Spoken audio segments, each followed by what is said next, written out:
If you're going to Zimbabwe on holiday, you can expect to spend bond notes. And the bond notes have been met with mixed reactions. Zimbabweans took selfies, others took to Twitter, Facebook and WhatsApp showing pictures of the new denominations, while the big retailers are still pretty apprehensive as far as I understand it. I'm Bruce Whitfield.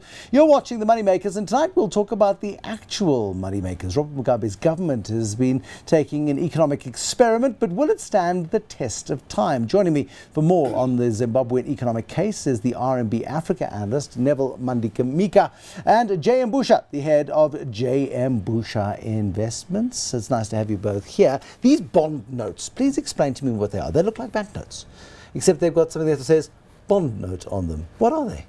Okay. What I'm going to do, Bruce, is to start by reading a definition which is really a bill that has been passed.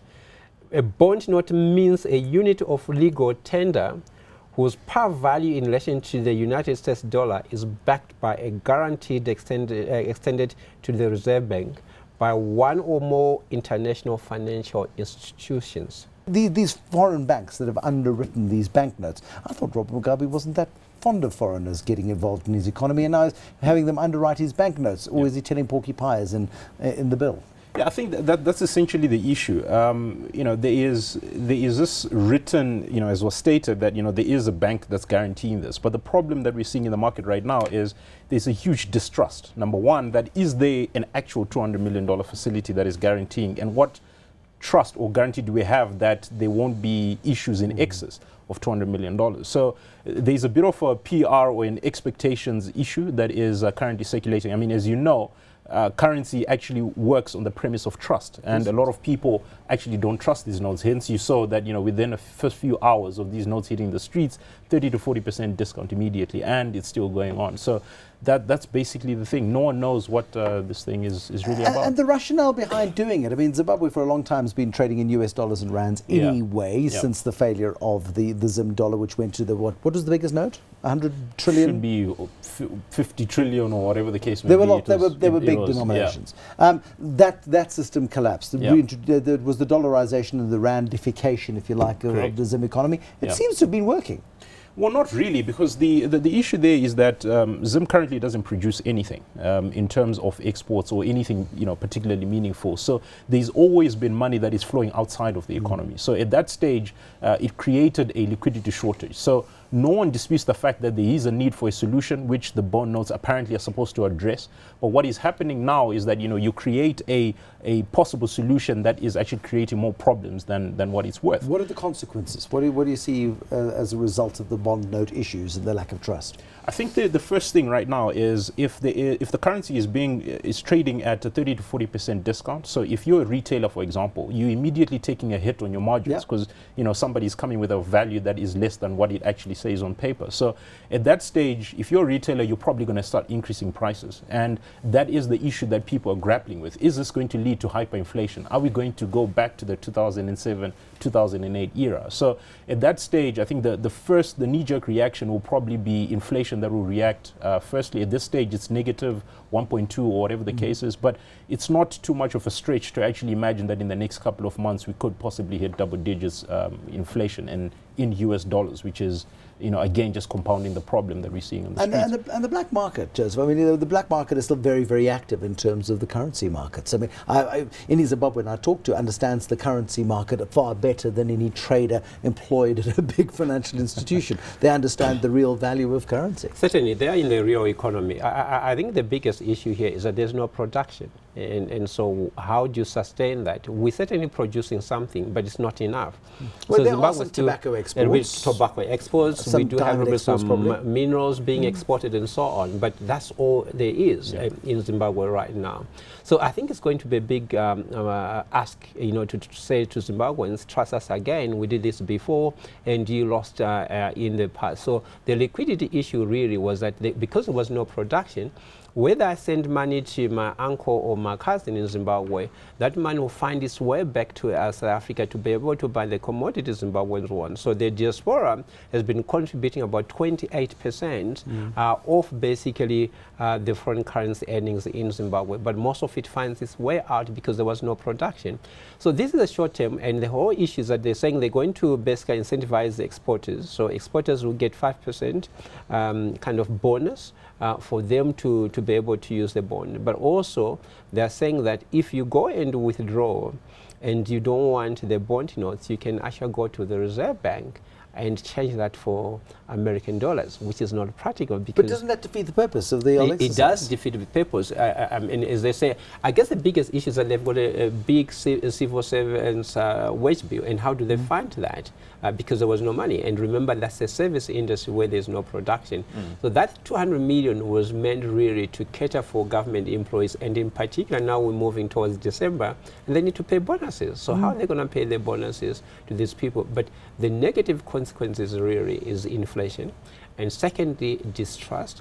And we're running towards the election in 2018. So it just creates an environment that makes it very difficult for businesses to operate, and certainly for the many in the street, to suffer more from shortages that might arise, because retailers are going to hold back. They're going to say, well, listen, I can't use this bond note anywhere else outside Zimbabwe, okay? And are you going to print more? And I won't be able to bring my goods to sell. It's inevitable, isn't it? I mean, the government, Zimbabwean government's going to have to print more of this stuff, because as it loses value, it loses traction. They're going to have to have another 200 billion and another 200 billion. And that then causes that hyperinflation environment that you're so afraid of. So I think what we're seeing now, the basic premise is what is called Greshams law, which is bad money driving out good money. So right now, if I've got US dollars, I'm going to hold on to them. Absolutely. Right? And I'm going to start trading these so-called bond notes, right? Keep them under my pillow, whatever the case is. So the solution is actually, the possible solution is actually making the problem worse. It's a self-fulfilling prophecy. So at this stage, you're going to see, the economy effectively move from this 10 million that was initially issued to more and more and more. And at what stage, when we reach the $200 million sort of cap, what are we going to do then? So the possible thing is, are we going to print more? Are we going to get a bigger facility? So what are the checks and balances that, that are there? Does this keep ZANU-PF in power until 2018? And finally, do Zimbabweans go, you know what, enough is enough. We need growth, we need production, we need a real economy that actually generates foreign income so we can operate in a global environment? Well, at this stage, I think everyone wants a solution. And I think, you can't discount the politics, obviously, but at this stage, I mean, people are actually looking, would I be able to pay fees tomorrow? What do I do?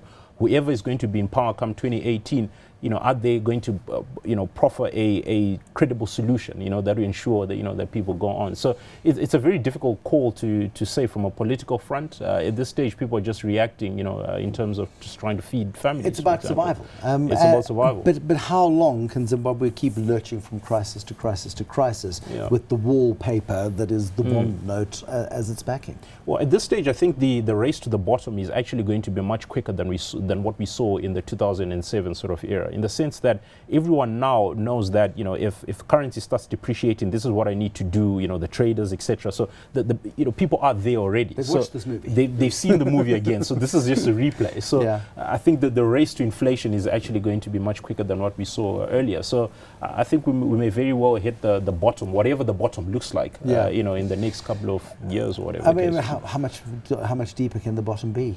Well, that's the thing, you don't know. And you could discover new bottoms as you go along, which is a scary thing. So.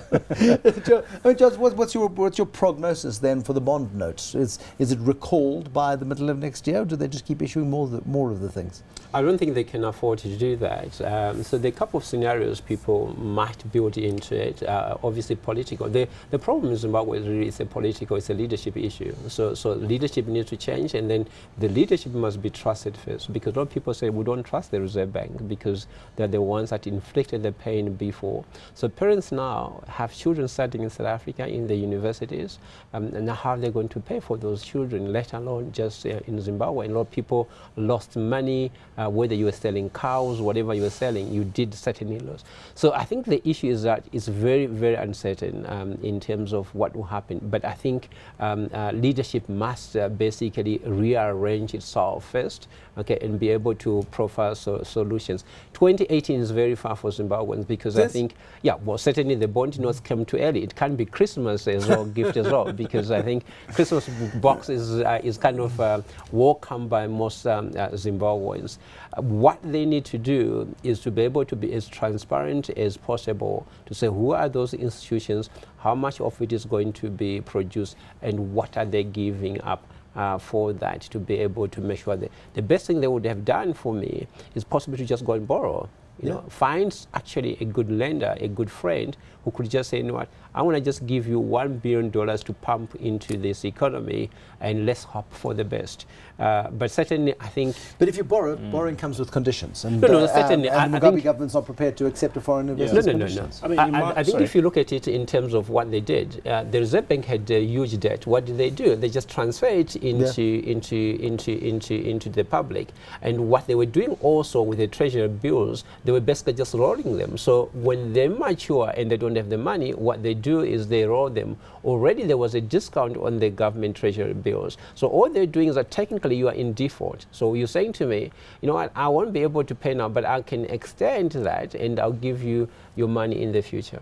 Yeah, so, and that's not sustainable. And that's not sustainable. Last point? Yeah, I just want to, I beg to differ a bit with my colleague here, in the sense that I think the worst thing that can happen for Zim at this stage is to borrow a lot more money, because you're simply prolonging the problem, in the sense that you're not trying to find a credible solution to actually addressing why there's a liquidity shortage in the first place. So if you find a friend, you know, who's going to give you X amount of money, you're just kicking the can down the line. So at this stage, we need to have a fundamental rethink in terms of how the economy is structured. What are we producing? What are we exporting? And that will initially, you know, drive the export earnings coming into the country. That's going to take a leadership change. Yeah, exactly. That's going to take some changes. I'm not going to actually try and debate that.